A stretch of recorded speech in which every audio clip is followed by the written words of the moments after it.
गुरु साक्षात् परं ब्रह्म तस्मै श्री गुरवे नमः।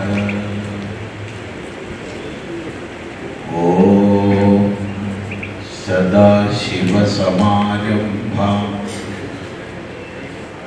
शंकराचार्यमध्यमाम् अस्मदाचार्यपर्यन्तां वन्दे गुरुपरम्पराम्।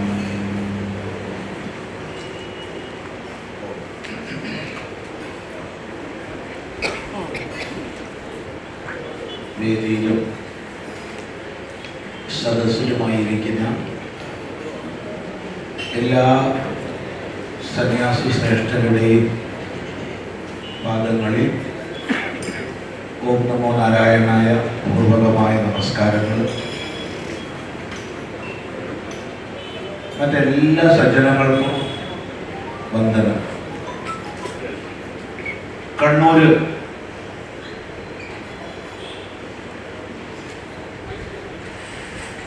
അവധൂത മഹാത്മാക്കളുടെ ഒരു വിഹാരഭൂമിയാണ്. ഏത് കാലം മുതലാണെന്ന് നമുക്കറിയില്ല. നൂറുകണക്കിന് അവധൂത മഹാത്മാക്കൾ ഈ കണ്ണൂരിനെ അവരുടെ വിഹാരഭൂമിയാക്കിയിട്ടുണ്ട്. ഇന്നും ഒട്ടനവധി അത്തരം മഹാപുരുഷന്മാരുടെ സമാധി സ്ഥാനങ്ങൾ കണ്ണൂരിൽ നിലനിൽക്കുന്നുണ്ട്. ദേവതോപാസനയുടെ ഒരു സാർവജനിക ഭാവത്തെ ഉയർത്തിക്കൊണ്ട് ഭഗവാൻ സമൂഹത്തിലേക്ക്, വ്യക്തിയിലേക്ക്, കുടുംബത്തിലേക്ക് ഇറങ്ങി വരുന്ന മുത്തപ്പന്റെ ആരൂഢ സ്ഥാനം കണ്ണൂരാണ്. നമുക്ക് അല്പം പിന്നിലേക്ക് തിരിഞ്ഞു നോക്കിയാൽ ശക്തേ ഉപാസനയുടെ വലിയ ശക്തി കേന്ദ്രങ്ങൾ കണ്ണൂരുണ്ടായിരുന്നെന്ന് കാണാൻ കഴിയും. ശുദ്ധമായ സംസ്കൃതത്തിൽ, പ്രൗഢമായ സംസ്കൃതത്തിൽ സംവദിച്ചിരുന്ന സ്ഥപതികൾ ഈ കണ്ണൂരിന്റെ മഹിമയായിരുന്നു. ഇതൊക്കെ തിരിഞ്ഞു നോക്കുമ്പോൾ നമുക്ക് കാണാൻ കഴിയുന്ന മഹിമകളാണ്. പിന്നീട് ഇങ്ങോട്ട് വന്നു കഴിഞ്ഞാൽ എത്രയെത്ര മഹാപുരുഷന്മാരുടെ സാന്നിധ്യവും സംസ്പർശവും ഇവിടെ ഉണ്ടായി. ശ്രീനാരായണ ഗുരുദേവൻ പ്രതിഷ്ഠിച്ച 2 ക്ഷേത്രങ്ങൾ നേരത്തെ പ്രതിപാദിക്കപ്പെട്ടു ഈ കണ്ണൂർ ജില്ലയിലാണ്. ശ്രീനാരായണ ഗുരുദേവന്റെ അരുമ ശിഷ്യൻ എന്ന് പറഞ്ഞാൽ പോരാ, ശ്രീനാരായണ ഗുരുദേവന്റെ ഹൃദയം തന്നെ എന്ന് പറയാവുന്ന ചൈതന്യ സ്വാമികൾ, നമ്മുടെ ചൈതന്യം എന്നാണ് ഗുരുദേവൻ പറയുക. ആ ചൈതന്യ സ്വാമികളുടെ സമാധി ഇതാ ഈ കണ്ണൂരിലാണ്. ഇത് പ്രാചീനമായി കണ്ണ മഹർഷിയുടെ തപോഭൂമിയാണ്, കണ്ണന്റെ ഊരാണ്. എന്തിനൊക്കെ പറഞ്ഞു തുടങ്ങുന്നു എന്ന് ചോദിച്ചാൽ, ഇന്നലെ കാസർഗോഡ് സംസാരിക്കുമ്പോൾ അവിടുത്തെ സവിശേഷതകൾ പറഞ്ഞുകൊണ്ടാണ് നമ്മൾ തുടങ്ങിയത്. ഓരോ പ്രദേശത്തിന്റെയും ചരിത്രത്തിലേക്ക് തിരിഞ്ഞു നോക്കിയാൽ മഹത്വപൂർണമായ വൈദിക സംസ്കൃതിയുടെ അഗാധതയും പരപ്പും ഒരുപോലെ സമന്വയിച്ച ഒരു ചരിത്ര പശ്ചാത്തലം നമുക്ക് കണ്ടെത്താൻ കഴിയും. എത്രയെത്ര മഹാത്മാക്കൾ ഇവിടെ. രമാദേവിയമ്മ കണ്ണൂർ ജില്ലയിൽ വളരെ പ്രവർത്തിച്ചു. കൂടാളിയമ്മ ഇവിടെ വലിയ തപസ്സിന്റെ, ആധ്യാത്മിക ചൈതന്യത്തിന്റെ പ്രസരണം ചെയ്തു. ഇങ്ങനെ പറയാൻ പോയി കഴിഞ്ഞാൽ പലരെ വിട്ടുപോവുക എന്ന കൃതജ്ഞത സംഭവിക്കും എന്നുള്ളത് കൊണ്ട് കൂടുതൽ പേരുകളിലേക്ക് പോകുന്നില്ല. ആയോധന കലയുടെ ഒരർത്ഥത്തിൽ ഈറ്റില്ലമായിരുന്നു കണ്ണൂർ ജില്ല. ഒരു സന്ദേഹവും ഇങ്ങനെയുള്ള ഒരു ചരിത്ര പശ്ചാത്തലത്തിൽ നിന്ന് ഉരുത്തിരിഞ്ഞു വന്ന ഈ ഭൂമികയിൽ വലിയൊരളവോളം നമ്മൾ ആത്മവിസ്മൃതിയിലേക്ക് അമർന്നപ്പോൾ, നമ്മുടെ സ്വത്വബോധം നമുക്ക് നഷ്ടപ്പെട്ടപ്പോൾ എന്തൊക്കെയായി തീർന്നു നമ്മൾ.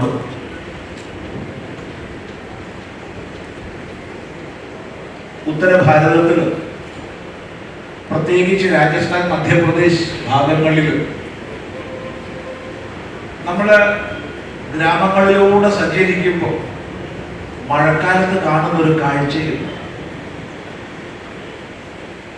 ആ കാഴ്ച പ്രത്യേകിച്ച് ചമ്പൽ ആ ഭാഗത്തൊക്കെ നമ്മൾ ധാരാളം കണ്ടിട്ടുണ്ട്. ഈ കാഴ്ച ഒരു തുള്ളി വെള്ളം പോലും ഇല്ലാത്ത,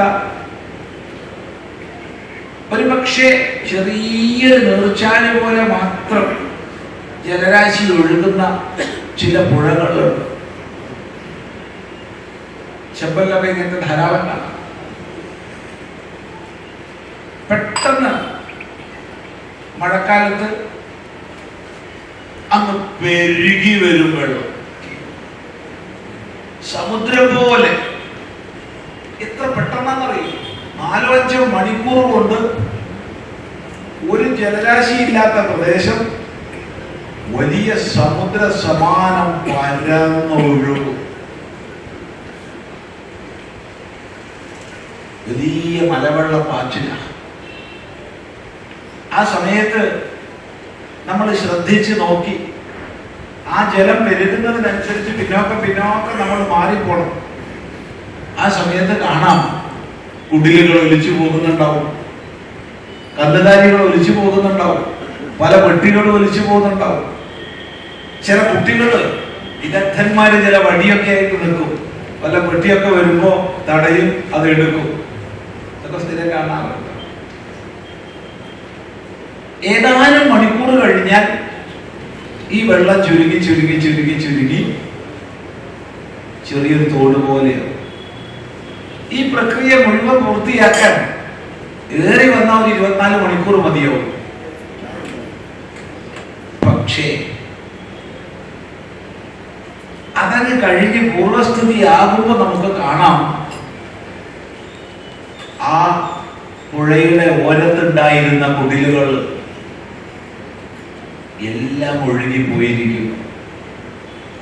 ആയിരക്കണക്കിന് പക്ഷികൾക്ക് ആശ്രയമായിരുന്ന, ഒരു പ്രദേശത്തിന് മുഴുവൻ ശുദ്ധവായുവെ പ്രദാനം ചെയ്ത വലിയ വൃക്ഷങ്ങൾ കടമുഴകി ഒലിച്ചു പോയിരിക്കുന്നു. തൽസ്ഥാനത്ത് ചെളിയും എക്കൽ മണ്ണും വ്യാപിച്ച് അതിൽ പുതഞ്ഞു കിടക്കുന്ന കുറെ ശവശരീരങ്ങൾ, ആടിന്റെ ആവാം, പശുവിന്റെ ആവാം, എരുമയുടെ ആവാം, ചിലപ്പോ മനുഷ്യരുടെയും ആവാം.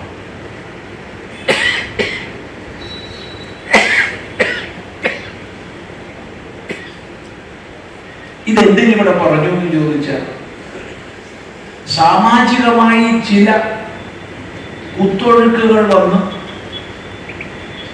ആ കുത്തൊഴുക്കുകൾക്ക് കാരണാന്തരങ്ങളെ കൊണ്ട് ശക്തി പ്രാപിച്ച് അത് പരന്ന് കുത്തിയൊലിച്ച ഒഴുകുമ്പോ അത് ഏതാനും സമയമേ നിലനിൽക്കൂ.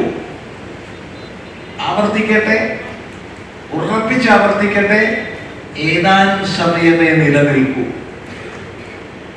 പക്ഷേ ആ സമയം കൊണ്ട് ആയിരക്കണക്കിന് വ്യക്തികൾ വസിച്ചിരുന്ന വാസസ്ഥാനങ്ങളെ അത് ഒലിപ്പിച്ചു കളഞ്ഞു. ലക്ഷക്കണക്കിന് ജന്തുക്കൾക്ക് ആശ്രയമായിരുന്ന വൃക്ഷങ്ങളെ അത് കടപുഴക്കി കഴിഞ്ഞു. പകരം വയ്ക്കാൻ ഒന്നില്ലാതായി.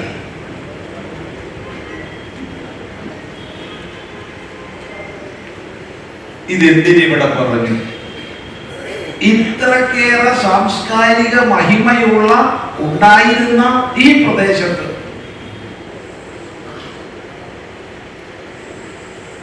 അതിനെ മുഴുവൻ നിരസിക്കുന്ന, നിന്ദിക്കാൻ നമ്മളെ പഠിപ്പിച്ച,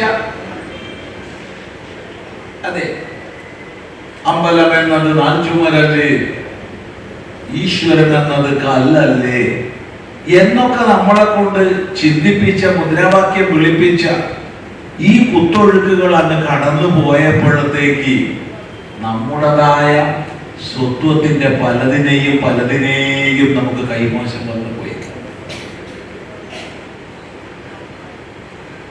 പകരം വെക്കാനൊന്നില്ലാത്ത സ്ഥിതി. ഇവിടെയാണ് നമ്മുടെ സ്വത്വത്തിലേക്കുള്ളൊരു പുനരന്വേഷണം നമ്മൾ ചെയ്യേണ്ടുന്ന അനിവാര്യത വരുന്നത്. ഈ ഒരു ധർമ്മ സന്ദേശ യാത്രയുടെ പൊതുപ്രസംഗമല്ല ഇത് എന്ന് നേരത്തെ സൂചിപ്പിച്ചു. കാരണം നമ്മളെല്ലാവരും ഹിന്ദു ധർമ്മത്തിലെ വ്യത്യസ്ത തലങ്ങളിൽ ഈ സമാജത്തെ സ്പർശിക്കുന്ന സംഘടനകളുടെ, പ്രസ്ഥാനങ്ങളുടെ പ്രതിനിധികളാണ്. അതുകൊണ്ട് പൊതുവേദിയിൽ പറയേണ്ട ഭാഷ ഇവിടെ വിനിയോഗിക്കേണ്ട ആവശ്യമില്ല. ഈ യാഥാർത്ഥ്യം നമ്മൾ തിരിച്ചറിയുക. ആത്മവിസ്മൃതിയിലേക്ക് അമർന്നുപോയ, അതുകൊണ്ട് ഒട്ടനവധി സമ്പത്ത് നഷ്ടപ്പെട്ടു പോയ, തൽസ്ഥാനത്ത് അനേക അനാചാരങ്ങളും ദുരാചാരങ്ങളും താലോലിക്കാൻ ഇടവന്ന ഒരു സമാജമായി തീർന്ന സ്ഥിതിയിൽ നിന്ന് നമ്മളെ പിടിച്ചുയർത്തിയത് മഹാപുരുഷന്മാരാണ്. കേരളത്തെ സംബന്ധിച്ച് ആ മഹാപുരുഷന്മാർ ഒരു പരമ്പരയായി വരികയും കേരളത്തിലുടനീളം സന്ദേശ പ്രചരണം ചെയ്യുകയും ചെയ്തു. അയ്യ വൈകുണ്ഠ സ്വാമികളായാലും, തൈക്കാട്ട് അയ്യാവായാലും, ചട്ടമ്പി സ്വാമി തിരുവടികളായാലും, ശ്രീനാരായണ ഗുരുദേവനായാലും, ശുഭാനന്ദ ഗുരുദേവനായാലും, വേദഗുരു സദാനന്ദ സ്വാമികളായാലും, ബ്രഹ്മാനന്ദ ശിവയോഗിയായാലും, വാഗ്ഭടാനന്ദ ഗുരുവായാലും, രാമാനന്ദ ഗുരുദേവനായാലും, ആഗമാനന്ദ സ്വാമികളായാലും, നിർമ്മലാനന്ദ സ്വാമികളായാലും, ഒരു പരമ്പര.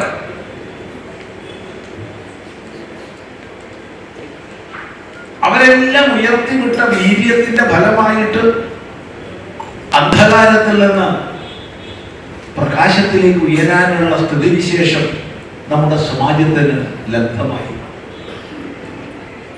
ഭ്രാന്താലയ സദൃശമായ അവസ്ഥയിൽ നിന്ന് തീർത്ഥാലയ സദൃശമായ അവസ്ഥയിലേക്ക് ഉയരാനുള്ള സാഹചര്യം നമുക്കുണ്ടായി.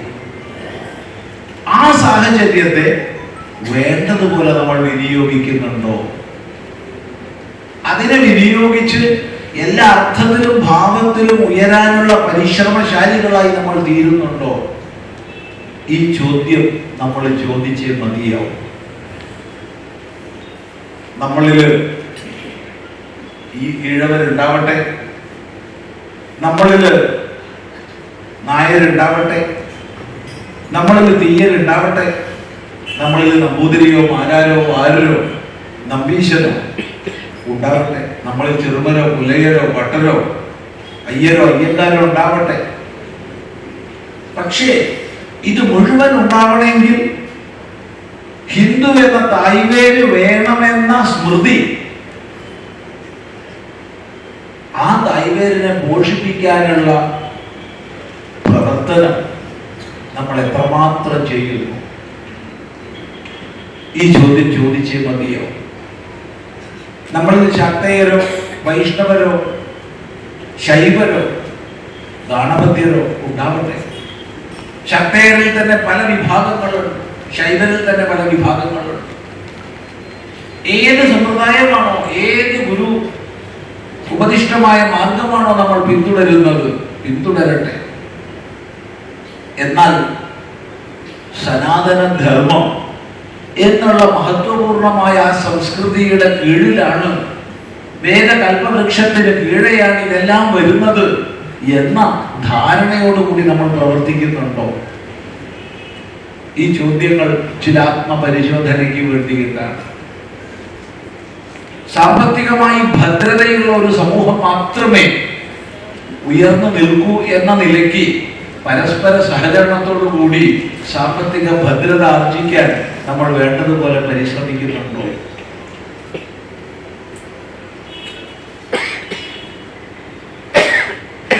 ഈ ചോദ്യങ്ങൾ നമ്മൾ ഉന്നയിക്കണം. പ്രശ്നങ്ങളെ കുറിച്ച് ഏറെ പറയാൻ ഉദ്ദേശിക്കുന്നില്ല. പ്രശ്നങ്ങളെ കുറിച്ച് വാദോരാതെ പ്രസംഗിച്ചത് കൊണ്ട് പ്രയോജനമില്ല. നമ്മുടെ ദൃഷ്ടി, നമ്മുടെ ചർച്ച പരിഹാരോന്മുഖമാകണം. ആ നിലയ്ക്ക് ജീവിതത്തിൽ എല്ലാ മേഖലയിലും ഉയരാനുള്ള സന്ദേശം നമ്മുടെ പ്രവർത്തന മേഖലയിൽ നൽകാൻ നമുക്ക് സാധിക്കണം. ഈ കൂട്ടത്തിൽ ക്ഷേത്ര പ്രവർത്തകരുണ്ട്, ഈ കൂട്ടത്തിൽ തന്ത്രിമാരുണ്ട്, ഈ കൂട്ടത്തിൽ സാമുദായിക സംഘടനകളുടെ നേതാക്കന്മാരുണ്ട്, ഈ കൂട്ടത്തിൽ യോഗവിദ്യ പഠിപ്പിക്കുന്നവർ, അതുപോലെ നേരത്തെ പറഞ്ഞ പല മേഖലകളിൽ ഹൈന്ദവ സമാജത്തെ സ്പർശിക്കാൻ ശക്തിയുള്ളവരുണ്ട്. ഏതാവട്ടെ നമ്മുടെ മേഖല, ആ മേഖലയിൽ പ്രവർത്തിക്കുന്നതോടൊപ്പം സനാതന ധർമ്മത്തിന്റെ ശാക്തീകരണത്തിനായിക്കൊണ്ട് നമ്മൾ ഓരോരുത്തരും നിലകൊണ്ടാൽ അത് എല്ലാ അർത്ഥത്തിലും ഭാവത്തിലുമുള്ള ശാക്തീകരണം, അത് പ്രത്യേകം ശ്രദ്ധിക്കണം. എല്ലാ അർത്ഥത്തിലും ഭാവത്തിലുമുള്ള ശാക്തീകരണം. ഉദാഹരണത്തിന്, ഏതെങ്കിലും വ്യക്തിയോ സമാജമോ സാമ്പത്തികമായി താഴേക്ക് പോയാൽ അവർ മറ്റുള്ളവരാൽ ചവിട്ടി മതിക്കപ്പെടും, ഒരു സംശയവും. അതുകൊണ്ടാണ് വേദം നമ്മളോട് പറഞ്ഞത്, ഭൂത്യേന പ്രമദിതവ്യം. ഐശ്വര്യത്തിനായിക്കൊണ്ട് എന്ത് ചെയ്യണോ അതിൽ നിന്ന് നമ്മൾ മടിച്ച് പിന്മാറരുത്. ഇവിടെ നമുക്ക് വലിയ വീഴ്ച വന്നു പോയി.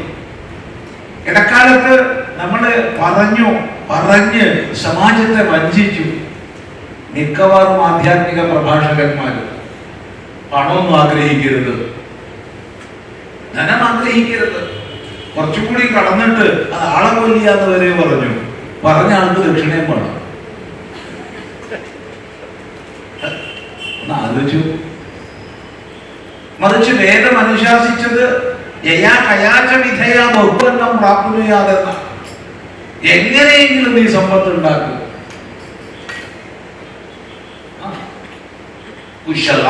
പ്രമദിതവ്യം, നിന്റെയും കുടുംബത്തിന്റെയും രക്ഷയ്ക്ക് വേണ്ടി എന്ത് ചെയ്യണോ അതിൽ നിന്ന് മടിച്ചു പിന്മാറരുത്. നോക്കൂ, നമ്മള് ക്ഷേത്രങ്ങളിൽ വഴിപാടായിട്ട് ശിവന്തൽ ധാര എന്നൊക്കെ പറഞ്ഞിട്ട് കഴിക്കാറുണ്ട്. അവിടെ ഒതുക്കി നമ്മൾ ഈ ശിവന്തൽ ധാര ചെയ്യുമ്പോ ഏതാ മന്ത്രം? ശ്രീരുദ്രമാ ചൊല്ലേണ്ടത്. ഈ ശ്രീരുദ്രം നിത്യപാരായണത്തിന് വിഹിതമാണ്. ശ്രീരുദ്രത്തില് ഒരധ്യായം ചമകമാണ്. എന്താ ചമകം? ഓരോ മന്ത്രത്തിന്റെയും കൂടെ ച മേ ച മേ ച മേ എന്ന് പറയുന്നത് കൊണ്ടാണ് ആ അധ്യായത്തിന് ചമകം എന്ന് പേര് വന്നത്. എന്താണ് ഈ ചമേ? എനിക്ക് പട്ടുവസ്ത്രം വേണം, എനിക്ക് പരുത്തി വസ്ത്രം വേണം, എനിക്ക് കമ്പിളി വസ്ത്രം വേണം, എനിക്ക് സ്വർണം വേണം, എനിക്ക് വെള്ളി വേണം, എനിക്ക് രത്നം വേണം, എനിക്ക് കുതിര വേണം, എനിക്ക് ആന വേണം, എനിക്ക് പത്നി വേണം, എനിക്ക് മക്കള് വേണം, മക്കള് വേണം. അങ്ങനെ പോകുക 300 ചില്ലാൻ പ്രാർത്ഥനകൾ.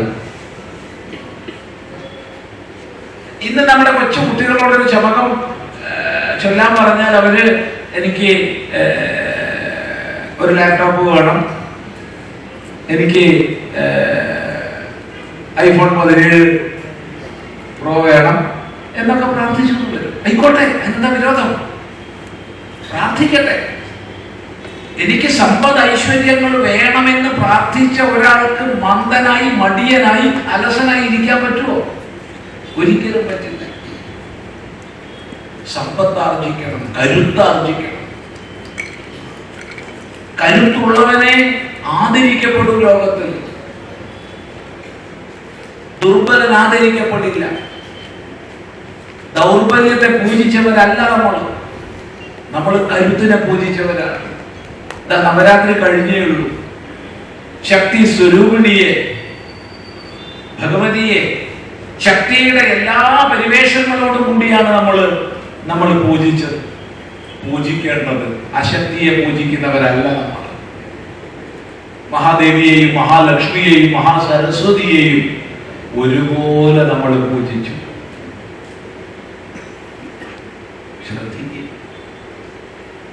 നമ്മൾ ഉപാസിക്കുന്ന ദേവീദേവന്മാര് ആരെങ്കിലും ദൗർബല്യത്തിന്റെ മൂർത്തികളുണ്ടോ? ഒന്ന് കാണിച്ചു. ഒരു ദേവത ഒരു ദുർബലനായിട്ട് എന്നെ ഒന്നിനും കൊള്ളൂലേ, ഞാനിങ്ങനെ തൂങ്ങിക്കിടക്കുകയാണ് എന്ന് പറഞ്ഞ് ഏതെങ്കിലും ഒരു ദേവതയെ നമ്മൾ പൂജിക്കുന്നുണ്ടോ? ഇല്ല. എല്ലാവരും നാലായുധങ്ങളുള്ളവർ. വിഷ്ണു ആണെങ്കിൽ 2 കൈകളിൽ ശാന്തിയുടെയും സമാധാനത്തിന്റെയും ചിഹ്നങ്ങളാണെങ്കിൽ താമരയും ശംഖവും.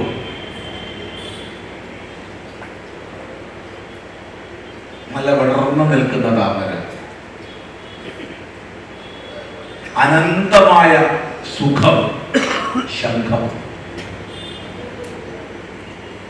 എങ്കിൽ മറ്റു 2 എണ്ണമോ?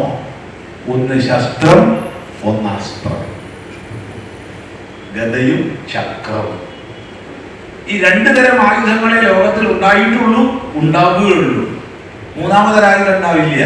ഒന്ന് കയ്യിൽ പിടിച്ചു ഉപയോഗിക്കുന്ന ആയുധം, 2 കൈ വിട്ടുപയോഗിക്കുന്ന ആയുധം. കയ്യിൽ പിടിച്ചു ഉപയോഗിക്കുന്ന ശസ്ത്രമാണ്, കൈ വിട്ടു ഉപയോഗിക്കുന്നത് അസ്ത്രമാണ്. ശിവൻ മംഗള സ്വരൂപന, അഭയങ്കരന.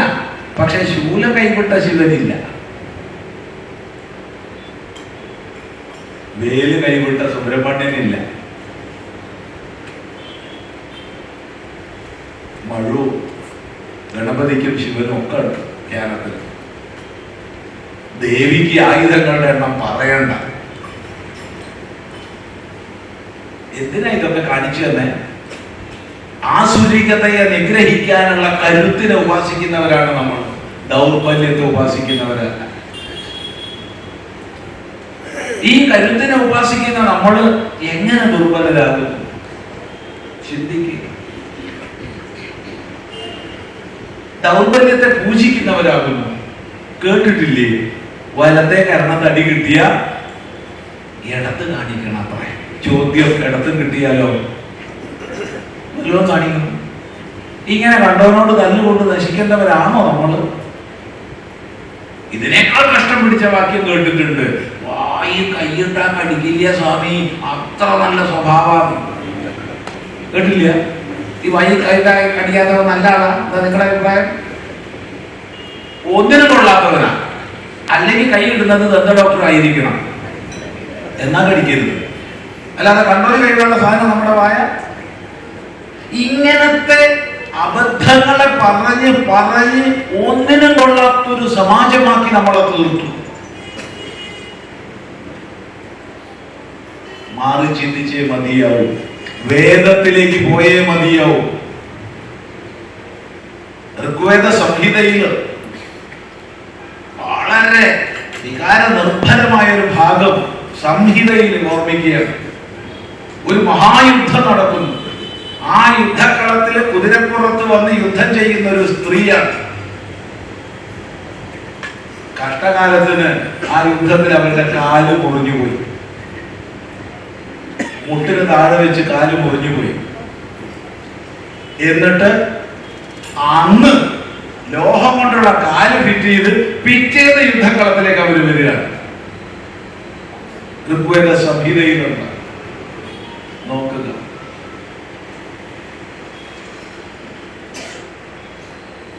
കരുത്തിനെ ഉപാസിക്കുക. കരുത്തിനെ, ആ കരുത്ത് എങ്ങനെ നേടിയെടുക്കാം? വേദം നമ്മളോട് പറഞ്ഞു. 1552 മന്ത്രങ്ങളുള്ള ഋഗ്വേദ സംഹിത ഒടുവിൽ നമ്മളോട് പറഞ്ഞു, സംഗച്ഛധ്വം സമ്പദധ്വം. നിങ്ങൾ ഒന്നിച്ച് നല്ലതിലേക്ക് നടക്കുക. നിങ്ങൾ ഒന്നിച്ച് നല്ലതിനെ പറയൂ. ഈ ഒറ്റ മന്ത്രം ഓർമ്മിച്ചാൽ മതി, വേറെ ഒന്നും വേണ്ട. നിങ്ങൾ ഒന്നിച്ച് നല്ലതിലേക്ക് നടക്കുകയും നിങ്ങൾ ഒന്നിച്ച് നല്ലതിനെ പറയുകയും. ഈ ഒന്നിച്ച് ഒന്നിച്ച് ഒന്നിച്ചെന്ന മഹാമന്ത്രം നമുക്ക് ഉൾക്കൊള്ളാൻ സാധിക്കുമോ? എങ്കിൽ ഒരു ന്യൂനതയും നമുക്ക് സംഭവിച്ചിട്ടില്ല, ഒട്ടും സംഭവിക്കുകയുമില്ല. ഒന്നിന്റെ പേരിലും ഭിന്നിക്കാതെ. ഇത് പറയുന്ന സമയത്ത് സാമുദായിക സംഘടനകൾ മൊത്തം ഹൈന്ദവ ശക്തിയുടെ ജാഗരണത്തിനായിക്കൊണ്ട് രൂപപ്പെടുത്തപ്പെട്ടവയാണ്. പക്ഷേ പലപ്പോഴും അത് വിസ്മരിച്ച് ഏതാനും ചില സ്ഥാപനങ്ങൾക്ക് വേണ്ടിയിട്ടോ, ചില വിദ്യാശാലകളിൽ സീറ്റ് കിട്ടുന്നതിന് വേണ്ടിയിട്ടോ, സർക്കാരിന്റെ ചില ഔദാര്യങ്ങൾ പിടിച്ചു പറ്റുന്നതിന് വേണ്ടിയിട്ടോ ഹിന്ദു എന്നുള്ള ആ വിശാലമായ കാഴ്ചപ്പാടിനപ്പുറത്തേക്ക് കലഹിപ്പിക്കുന്ന അവസ്ഥയിലേക്ക് അവ പലപ്പോഴും തിരിയുന്നു. രാഷ്ട്രത്തെ സംബന്ധിക്കുന്നതാണ് രാഷ്ട്രീയം. രാഷ്ട്രത്തെ സംബന്ധിക്കുന്നതാണ്. ഈ രാഷ്ട്രത്തെ സംബന്ധിക്കുന്നതായ രാഷ്ട്രീയം രാഷ്ട്രത്തിന്റെ അസ്ഥിവാരമായ ധാർമ്മികതയിൽ നിന്ന് ഭിന്നമാകുമ്പോൾ അത് അപകടകാരിയാകുന്നു.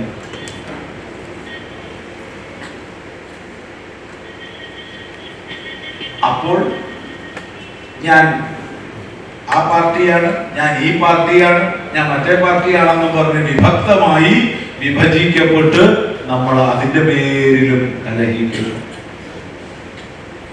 ഇവിടെയാണ് സംഗച്ഛത്വം സമ്പദത്വം എന്ന വേദമന്ത്രം നമ്മൾ ഉൾക്കൊള്ളേണ്ടുന്ന അനിവാര്യത.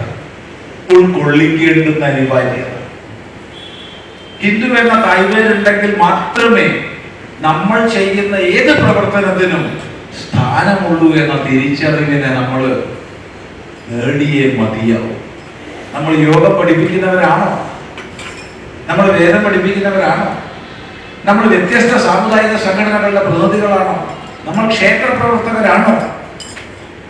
ഏത് മേഖലയിലും ആവട്ടെ, ഹിന്ദു എന്ന തായ്വേരുണ്ടെങ്കിൽ മാത്രമേ നമുക്ക് നിലനിൽപ്പുള്ളൂ. അതിനെ പോഷിപ്പിക്കുകയാണ് നമ്മുടെ ദൗത്യം എന്ന തിരിച്ചറിവ് നമുക്ക് ഉണ്ടാവുക.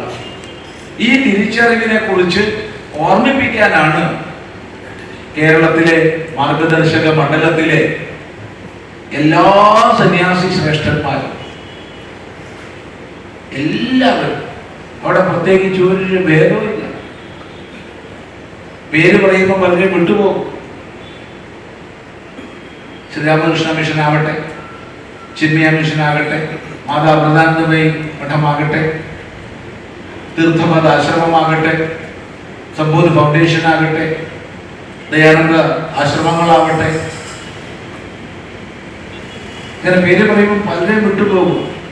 നിത്യാനന്ദ ആശ്രമമാകട്ടെ, എല്ലാവരും അതുപോലെ ഒറ്റപ്പെട്ട് വ്യത്യസ്ത ആശ്രമങ്ങളായി കഴിയുന്ന സന്യാസി ശ്രേഷ്ഠന്മാരെല്ലാവരും, ശിവഗിരി മഠമാകട്ടെ, എല്ലാവരും ഒറ്റക്കെട്ടായിട്ട് ഒന്നിച്ചു വന്നിരിക്കുകയാണ്. ഇപ്പൊ ഇവിടെ നിങ്ങൾ നോക്കുമ്പോ ഈ വേദിയിലും സദസ്സിലുമായിട്ട് ഇരിക്കുന്നതിൽ എല്ലാരെയും കണ്ടുകൊണ്ട് വരില്ല. എന്താ കാരണം ഇത് രണ്ടാമത്തെ ജില്ലയായിട്ടേ ഉള്ളൂ. വയനാട് ജില്ലയിലുള്ള ആരും ഇവിടെ വന്നിട്ടില്ല. അവർക്ക് സമയമുണ്ട്. കാരണം വയനാട് ജില്ല കഴിഞ്ഞാൽ അവർ ഇതിന്റെ കൂടെ കൂടും. കോഴിക്കോട് ജില്ലയിലുള്ളവർ വന്നിട്ടില്ല. കോഴിക്കോട് ജില്ലയിൽ നിന്ന് നമ്മളുണ്ട്, ബാക്കിയുള്ളവരില്ല. അവർ കോഴിക്കോട് ജില്ല കഴിഞ്ഞാൽ കൂടും. മലപ്പുറം ജില്ലയിൽ നിന്നുള്ളവർ അത് കഴിഞ്ഞാൽ കൂടും. കാരണം ഓരോ സ്ഥലത്തും സംഘാടകരായിട്ട് അവർ പ്രവർത്തിക്കുകയാണ്. എങ്കിലും ഇന്നലെ ഉദ്ഘാടന സന്ദർഭത്തിൽ മിക്കവാറും പേര് ഉണ്ടായിരുന്നു. ഇതിനു വേണ്ടി രൂപീകരിച്ച ഒരു സംവിധാനത്തിന്റെ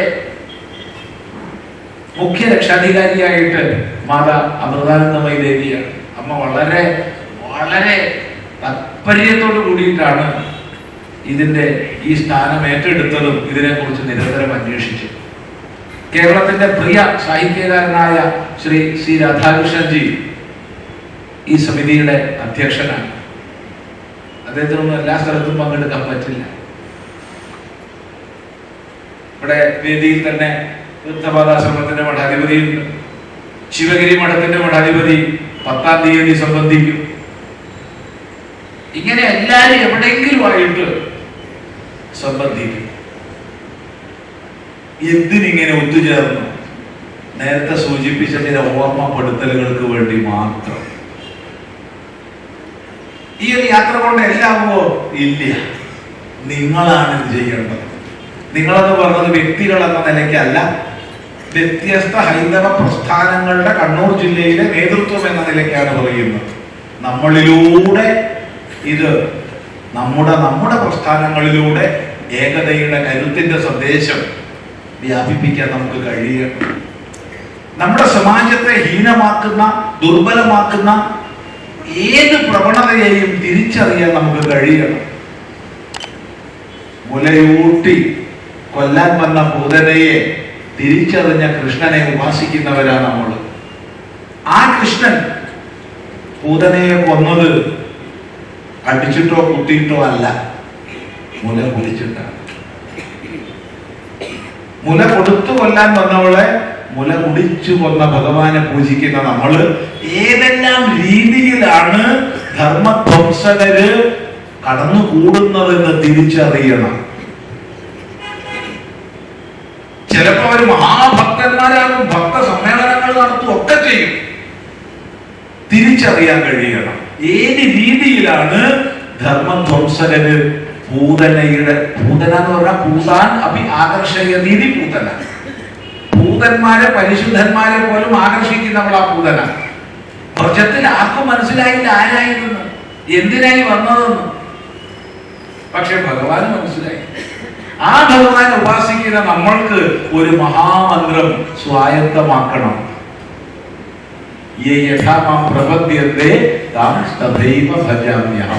ആര് ഏത് രീതിയിലാണോ എന്നോട് ഇങ്ങോട്ട് പെരുമാറുക, അതേ രീതിയിലായിരിക്കും അങ്ങോട്ട്.